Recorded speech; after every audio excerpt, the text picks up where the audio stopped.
Let us start lecture 23 and the course is corrosion protection methods. As you have noticed for the last few lectures, we have been talking about different materials considerations for corrosion protection, and in last few lectures we talked about material selection, and we talked about material selections under general corrosion, and then we started looking at material selection for localized corrosion. And in the localized corrosion, we have seen that the two major things which are basically pitting and crevice, and there are other forms which also involve localized pattern. For example, de-alloying, it can happen locally, or intergranular corrosion where it happens along the grain boundary, or you can also have erosion corrosion where it is not like a microscopically localized portion, rather it can have macroscopic localized regions. Like if you have a bent pipeline, and if slurry is moving in that pipeline and if it is corrosive, then wherever that slurry hits the bent portion, that portion becomes vulnerable for corrosion attack and there could be leakage. So, those are you can consider as to be a localized, but in a macro scale. I will talk about that later on, but let us consider first the localized fashion in microscopic scale, and that microscopic scale will grow into macroscopic form.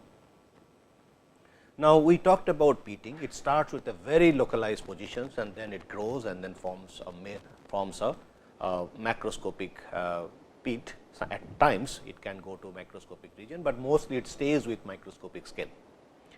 Now, we talked about material selection for pitting, and mostly we have noticed that if we have molybdenum in your steel, then that gives you a very good pitting resistance. It actually improves the scale protection, okay, or the film protection. Now, as we have seen that, for example, 304, which is 18.8 austenitic stainless steel, if we have molybdenum, then it converts to 316, where molybdenum addition is around 2.5 to 3.5%, which is in weight percent, and that gives you a very good corrosion protection towards pitting. Against the pitting corrosion. Okay. Now, if we add more molybdenum into it, and then we can move to nickel based alloys like KANPUR-NPTEL or Hastelloy, where we have a lot of nickel, molybdenum, as well as chromium content is also enhanced. So, that gives excellent pitting resistance. So, today we will talk about crevice corrosion, material selection for crevice corrosion, as well as material selection for other macroscopic localized corrosion forms. Now, if you consider the broad topic, still it is materials aspect for corrosion protection, and we will talk about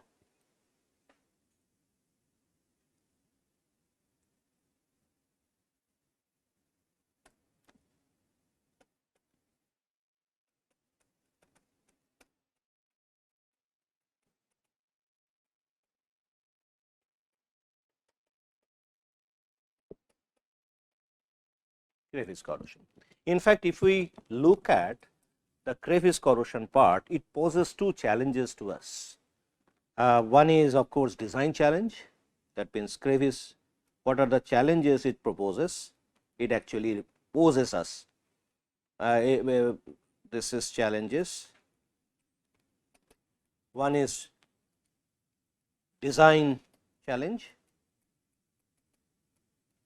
and the second one is metallurgical challenge.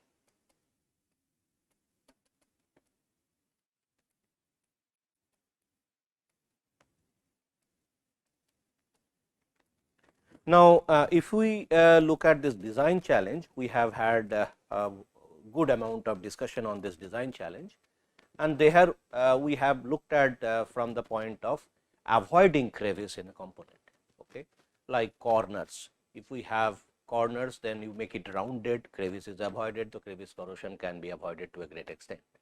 Or if you have a small gap in the riveted portion, so that gap can be filled up with welding, okay, so that gap would not lead to a crevice corrosion sites. Similarly, if we have let us say a tank where those dirts are depositing at the bottom, and then what design modification we can do? We can make the bottom part little rounded as well as moving downwards, so that when the fluid flows out, it will also take those dirts along with it, so that there should not be any deposit at the bottom of the tank. And those deposits, if that small dirt falls on the bottom part, and then that can also lead to a very microscopic crevice portion. Okay. So, those are actually design modifications. Now, we will look at the metallurgical challenges. So, if we look at if we see that in some of the instances like flange joint, it is very difficult to avoid crevice. In most of the cases, if we can avoid crevice, that is the best. Then if we cannot, then we should go for better materials, which have a very good crevice corrosion protection ability. Okay. So, we will talk about metallurgical challenge. So, when we talk about metallurgical challenge,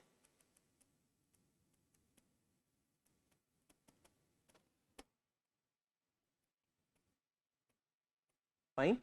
So, in that case, we have a better material.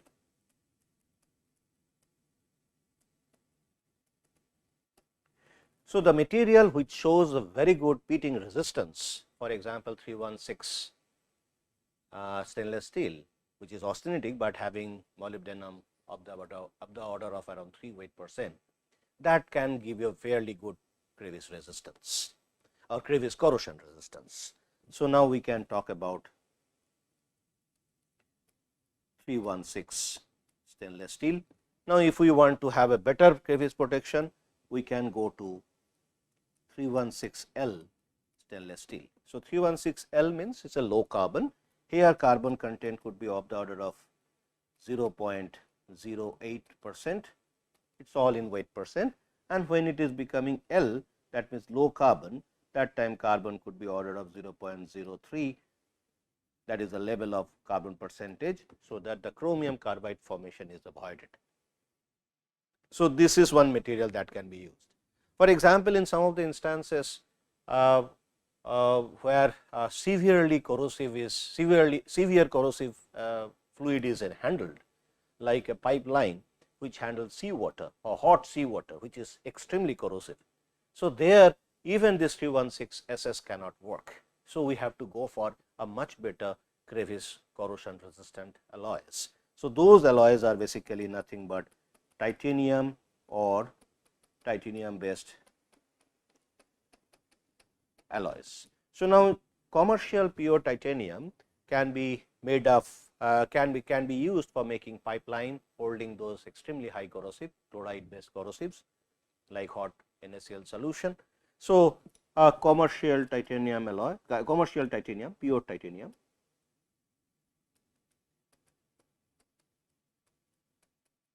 Okay. Or if we consider that a bit better corrosion resistance against crevice is required, then we can even go for titanium 0.15 weight% palladium. Okay. So, this is very costly because you are using palladium. So, now in order to avoid that cost implication, what can be done is, let us say we have a flange. Okay. So, let us say I just put it as a flange.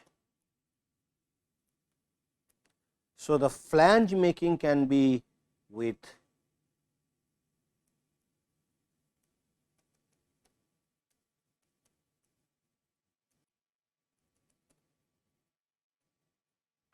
palladium and pipe system with commercial titanium.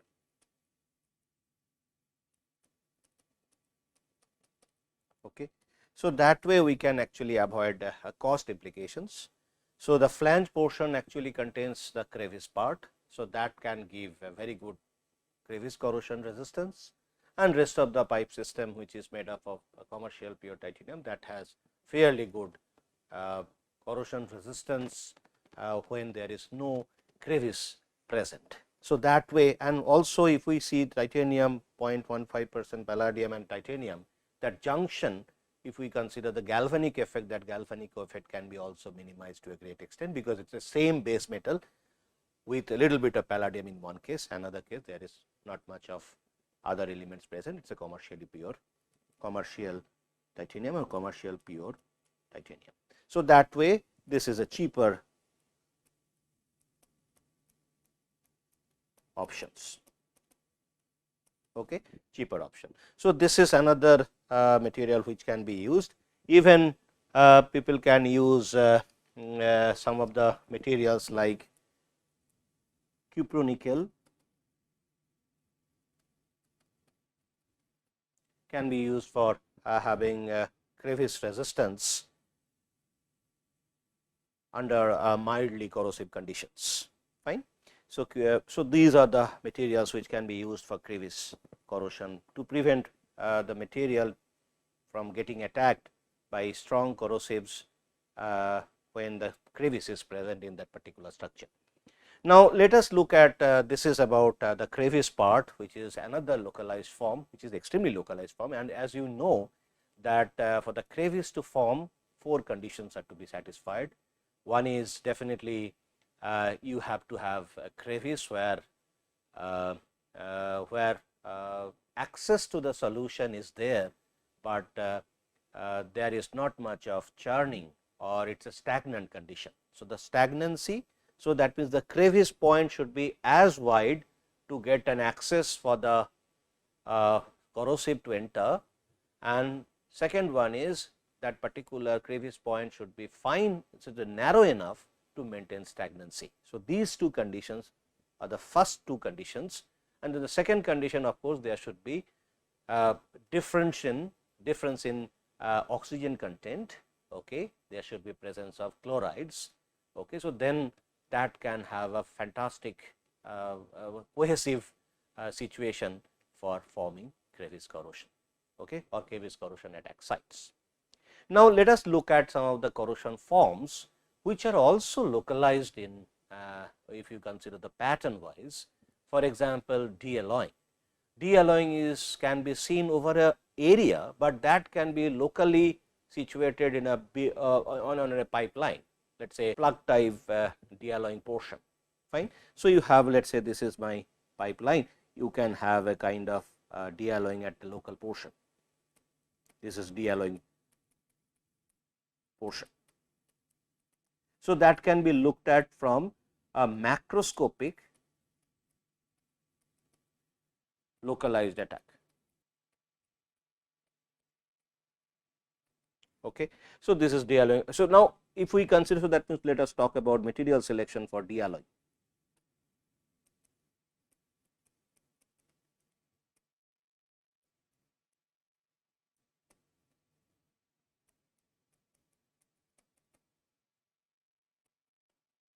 Now, the de-alloying is observed in case of copper zinc alloy, basically brass, where zinc goes out leaving behind copper. What happens? Initially both copper and zinc they dissolve, and since copper ion has a higher reduction potential than zinc ion, because both are dissolving in the form of ions. So, then copper ion would redeposit back because of the reduction of copper ion, and then we are left with almost literally no zinc on the surface with enriched copper portion. So, that particular thing is called dezinkification or de-alloying of brass. Now, in order to avoid dezinkification of brass, so we have to avoid dezinkification brass.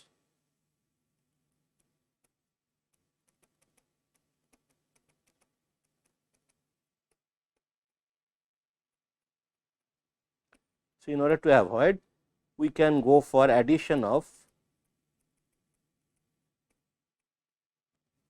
little bit of tin. Okay. So, for example, 70-30 copper zinc brass, where 70% is copper and 30% is zinc. These are all in weight percent.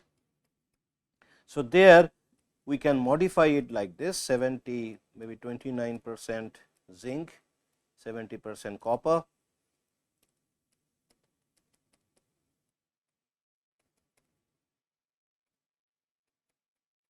%1 tin. So, that can give you very good protection against dezincification. Now, this particular variance is called Admiralty brass. So, this can find its use in marine atmosphere. Okay. So, then we can also have aluminum brass, where okay. So, let us actually improve the dezincification. In this case also we can modify it and then make it a better material for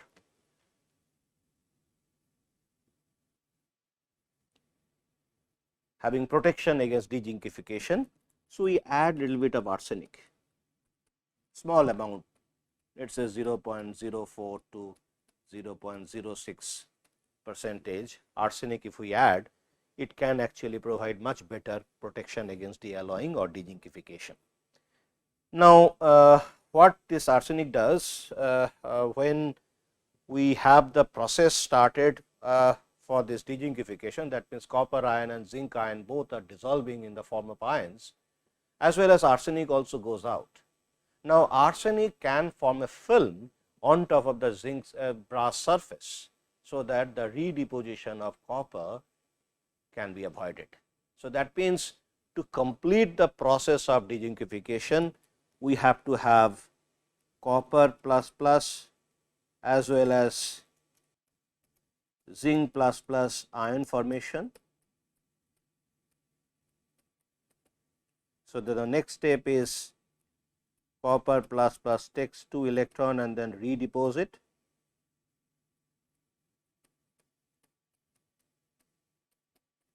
Okay. Now, if we break this process if we can break, then of course, the subsequent dissolution of copper as well as zinc can be avoided, and in that way we can avoid dezincification. So, what arsenic does? Arsenic forms a film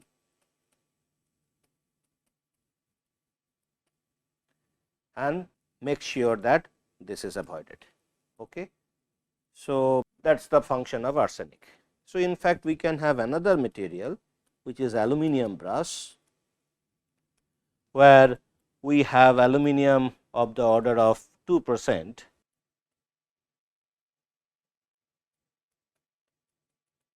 So, this much is the presence of aluminum, and copper is of the order of 76 to 79%. Of course, we can have little bit of arsenic, 0.03 to 0.06. This is the level. Then we can have little bit of iron.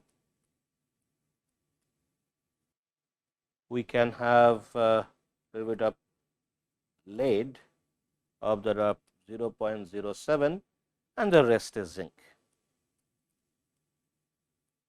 So, this is typical composition of aluminum brass, and then there again this arsenic is added to prevent dezincification. Fine. Now, so this is some of the material selections for avoiding dezincification in case of brass. Now, if we look at another localized form, which is intergranular corrosion.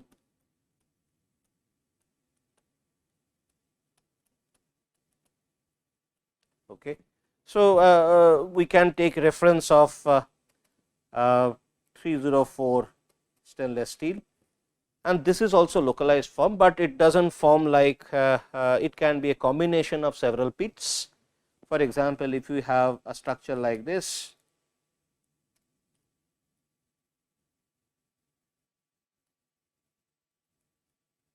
around that grain boundary region.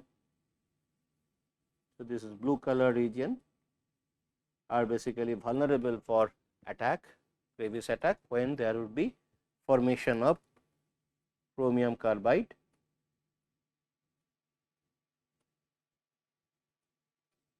Okay.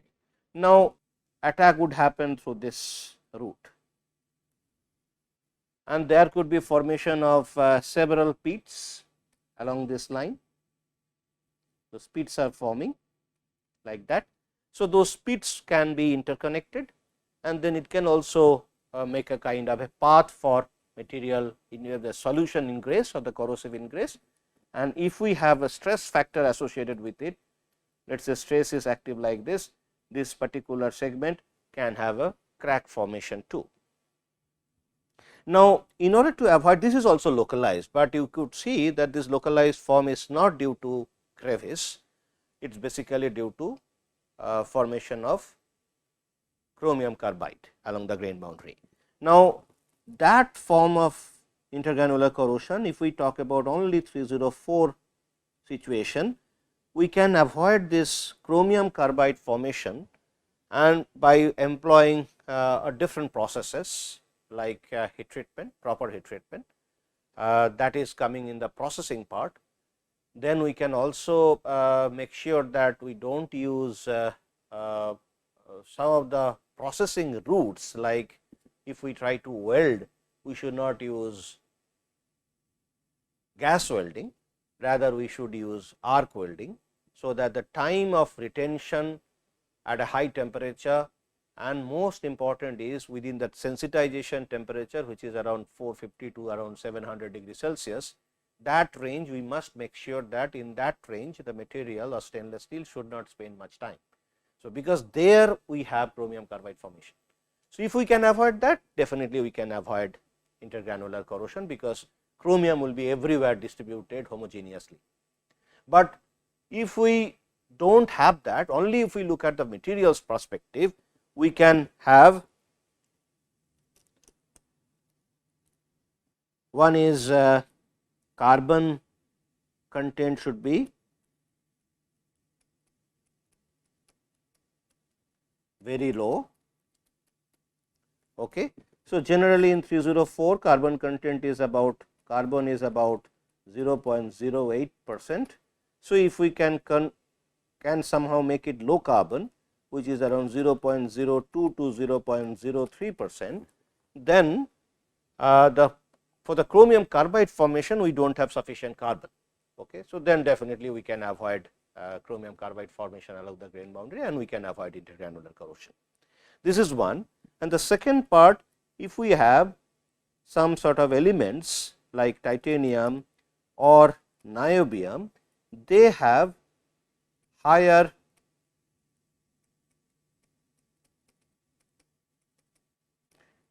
affinity towards carbon, so that they will form carbides.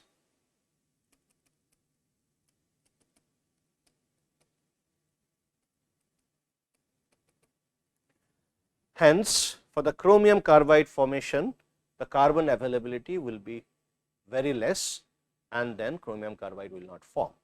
And interestingly, these elements titanium and niobium, they have a much higher affinity towards carbon, much higher than the chromium.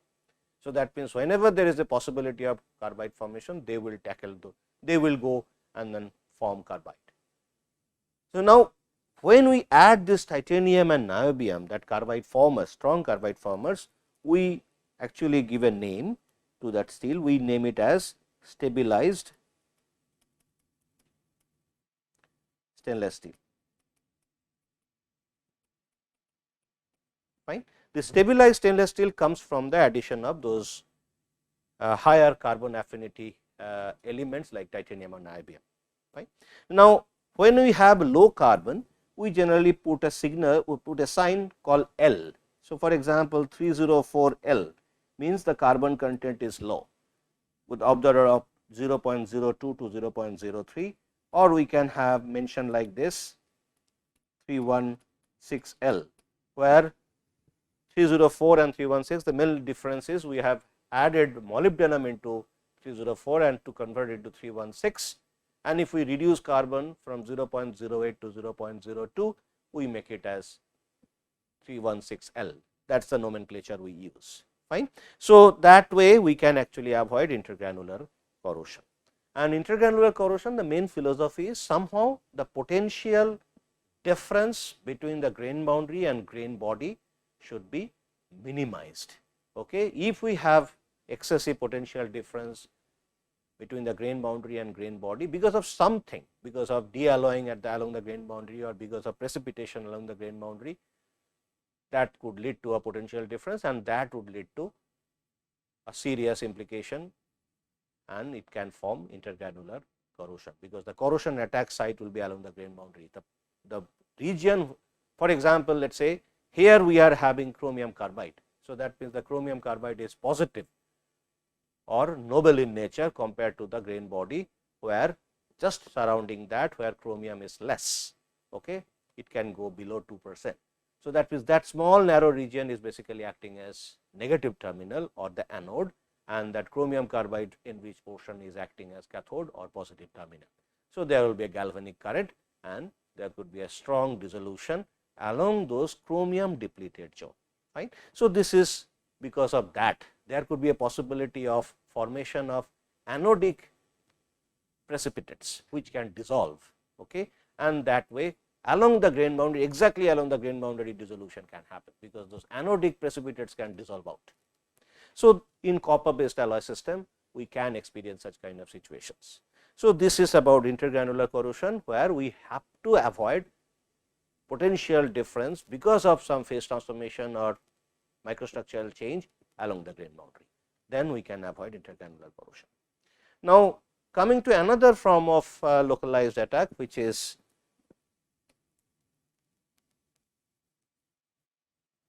erosion corrosion.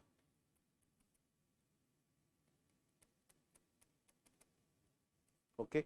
So, erosion corrosion, this is also I can say is a macro scale localized attack. So, this also you can say sub macro scale corrosion attack, sub macro scale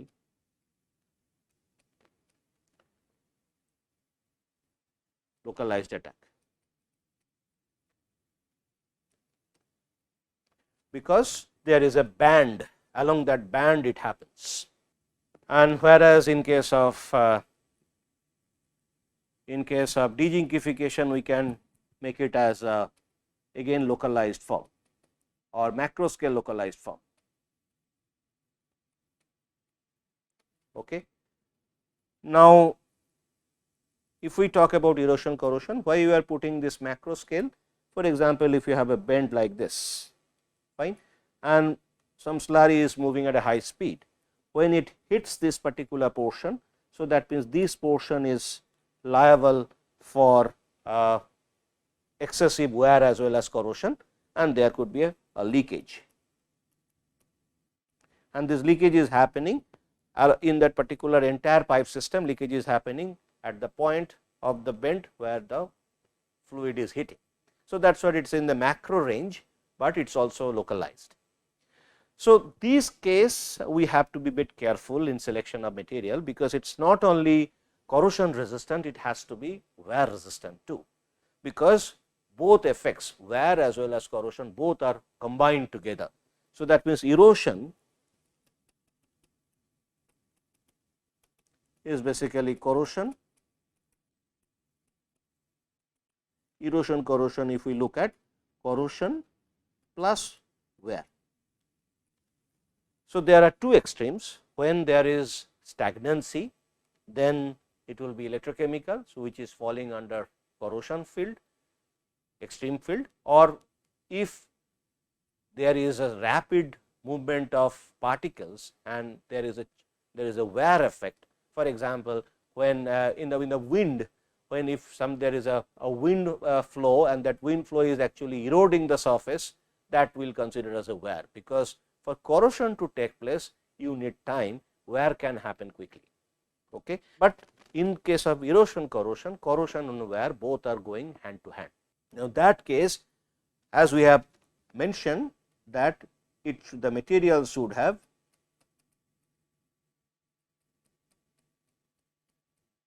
possesses, one is corrosion resistance as well as wear resistance. Okay. So, that is what hard surface operates better in case of erosion corrosion. Okay. So, generally hard corrosion, hard surfaces,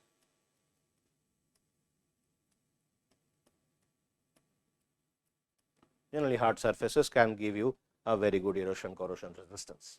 But I have put generally, we can have situations where even the surface is hard, we can have a rapid rate of erosion corrosion. Okay. So, we will have some example for that.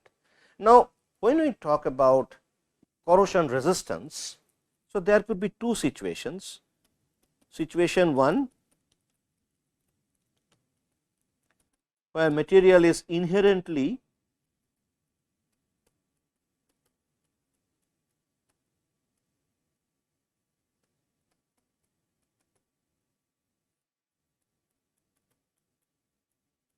okay. So, that case if we compare let us say nickel 80% and chromium 20% in this case, and if we compare another one which is iron 80% and chromium 20%. So, if we compare these two alloys, nickel chromium alloy has inherently higher corrosion resistance. So, then it can have higher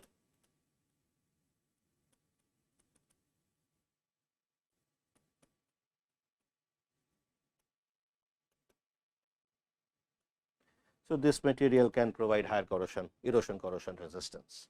Now, coming to situation 2, so where the corrosion resistance comes from formation of film.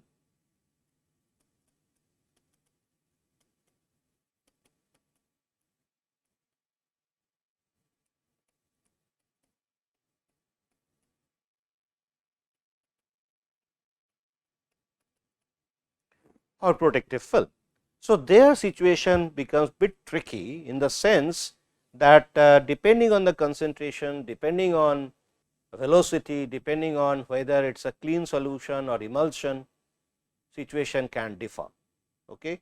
So, for example, if we talk about H2SO4 storage,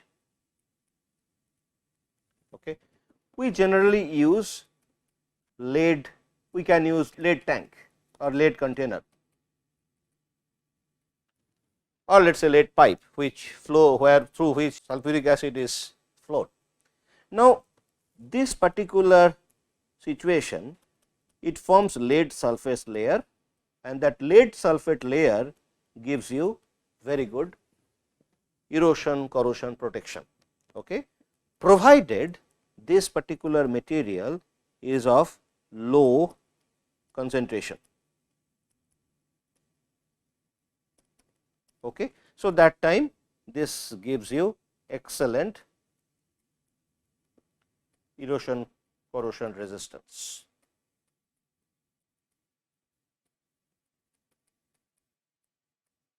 Okay. Now, if this concentration of wet is changed and it is made higher concentration,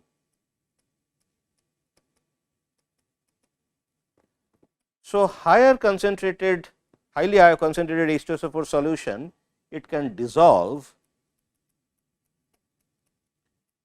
lead sulfate. So, once lead sulfate is dissolved, the erosion corrosion resistance becomes extremely poor. So, the poor erosion corrosion resistance. So, this is a concentration effect. Now, there could be a possibility of little addition of some element which can actually have effect on the film strength, and that way it can protect the material from erosion corrosion. For example, if we add elements added for better film strength. Okay. Like iron, little bit of iron in cupro-nickel,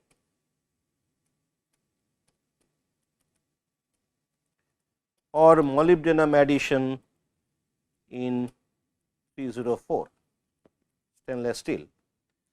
So, that becomes 316. So, that can this two element can improve erosion corrosion resistance.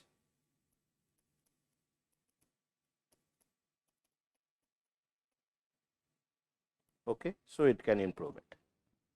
Now, that is basically falling under having a better film strength.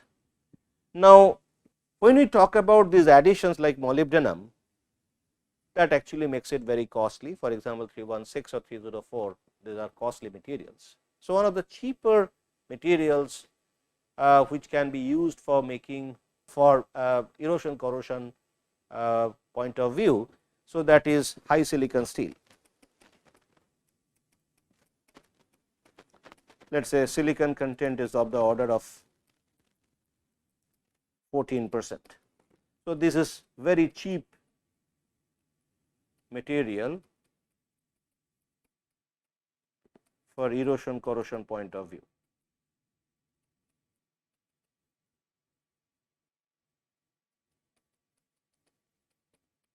Application. Okay.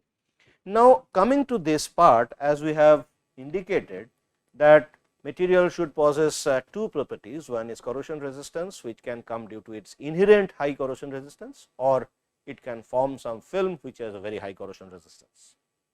Now, the wear resistance, if we consider that generally it should be very hard surface, like if we consider cavitation resistance, the surface harder the surface as well as smoother the surface, it should provide a good cavitation resistance. Okay. But there could be a situation that if the material has multi-phase structures instead of single phase, multi-phase structures, but still that particular material has a higher higher hardness compared to another material which is single phase of a lower hardness. In those two cases, since first material has multi-phase, there could be a difference in potential or the galvanic effect can be felt. So, it can dissolve quickly because it has a lower corrosion resistance, though higher hardness. So, that case erosion corrosion resistance can be compromised to a great extent. So, one such example is, so example for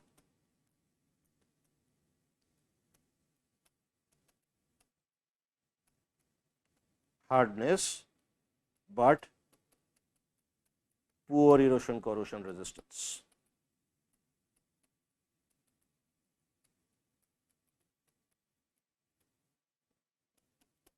Okay.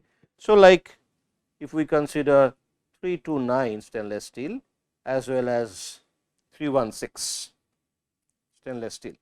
If we see the composition, carbon about 0.05%, these are all in weight percent, chromium 25 to 28%, nickel is 4.5 to 6.5%, and manganese molybdenum of the order of 1.3 to 2%. Okay. So, this is the structure is basically duplex stainless steel, and structure contains austenite plus ferrite. Okay. So, this is ferritic austenitic stainless steel, whereas here carbon is of the order of 0.06%, chromium is of the order of 17 to 19%, nickel is of the order of 9 to 10%, and molybdenum of the order of 2.5%. Okay. So, now if we compare, so this is single phase austenitic. Okay. So, now because and this is of a higher hardness and this was having lower hardness. Fine. Now, since it has two phase structure austenite and ferrite, that can lead to a higher degree of corrosion because of the galvanic effect. Whereas, austenite, if we consider the single phase austenite in case of 316, so the galvanic effect due to microstructural phase content is not coming up. Okay. Now, if we consider the stagnant situation in case of, if we consider the stagnant situation,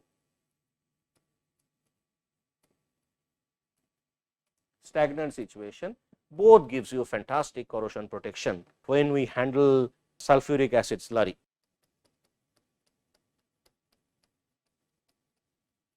Okay. If we handle sulfuric acid slurry, stagnant condition, both are comparable, they give very good protection. But once both satisfy, okay. But once erosion factor comes up, 316 is much better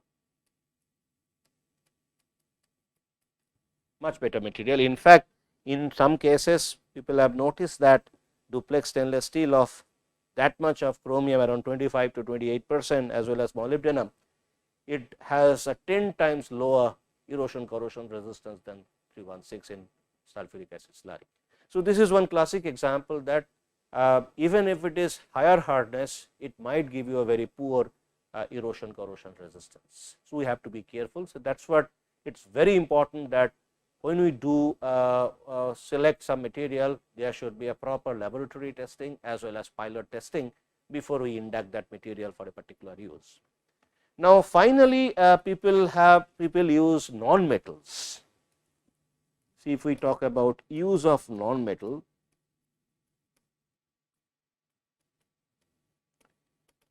okay, so like people can use glassy coated steel structure for chemically reactive situations, okay, chemical reactor. So, one is glass coated steel container. So, this is basically in chemical plant can be used because this glass can give you extremely high corrosion resistance, but remember in these cases one has to be very careful, there should not be much of heat on the surface of the that particular on the coating material. If there is a heat, and if that heating can lead to heat, means with some object, if somebody hits that particular glass coated steel, that glass can detach from the surface, and then that can be a serious corrosion on the substrate material, which is steel. So, it can also withstand chemical effect plus temperature, both it can withstand, but here avoid impact. So, that that glassy coated glass coating should not get dislodged from the surface. There could be refractory materials. Okay.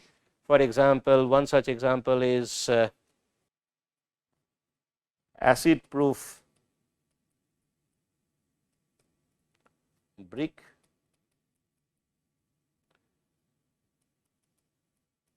lined steel for high temperature application.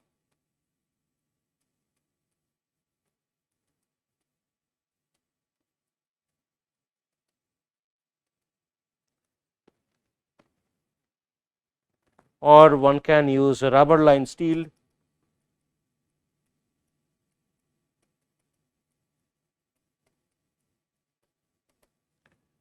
for water treatment, ion exchanger, resin bed.